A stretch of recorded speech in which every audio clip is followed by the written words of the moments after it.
Nothing changed my life faster than disappearing for 30 days and doing the work in silence. Most people don't ruin their lives in dramatic ways. They slowly lose control through comfort, distraction, and inconsistency.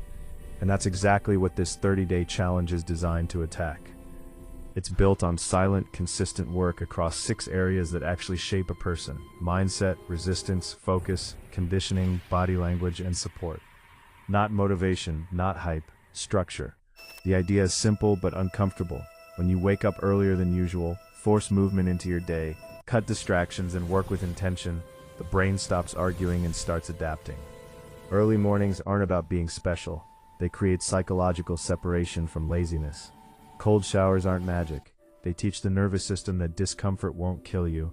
Structured schedules remove decision fatigue, and daily movement, walking, training, sweating, grounds the mind in discipline instead of emotion. Over time, these habits stop feeling forced and start feeling necessary, and that's when change becomes permanent. At the beginning, resistance is the real enemy. The mind stretches tasks, delays action, and waits for motivation that never comes. This is where deadlines matter. When time is limited, focus sharpens. A 90-minute block with one clear target forces the brain into execution mode. There's no space for scrolling, no room for half effort. Distraction isn't fought with willpower, it's removed. Phones go off, timers go on, and the rule becomes simple: start and finish. When attention slips, the body is used to reset the mind. Movement replaces overthinking. This is not about intensity, it's about obedience to the plan. As distractions are cut externally, internal noise starts to surface. Social media, entertainment, and constant stimulation create craving loops that destroy attention span. So they're paused.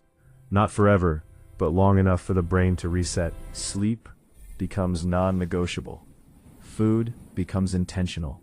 The body is treated like a system that needs fuel, rest, and repetition, not chaos.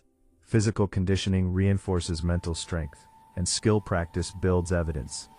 Confidence doesn't come from affirmations, it comes from proof.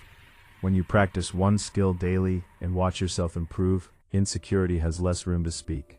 Body language then begins to shift the internal identity.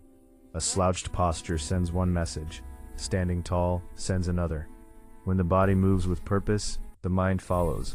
This isn't about dominance over others, it's about alignment with yourself. Meditation, even briefly, trains awareness. Cutting negative influences protects momentum. Slowly, the internal dialogue changes. The voice that once begged for comfort weakens, and another voice becomes louder, the one that refuses to quit, that insists on truth, that doesn't surrender easily. This is where the symbolic angel and outlaw exist. Not as fantasy, but as internal forces. One represents discipline and restraint, the other independence and refusal to live small. Together, they create resolve. The final stage is where most people fail: silence. Plans stay private. Progress isn't announced. Validation is removed from the equation. Small wins are respected, not rushed. 1 mile becomes 2. 2 minutes becomes an hour.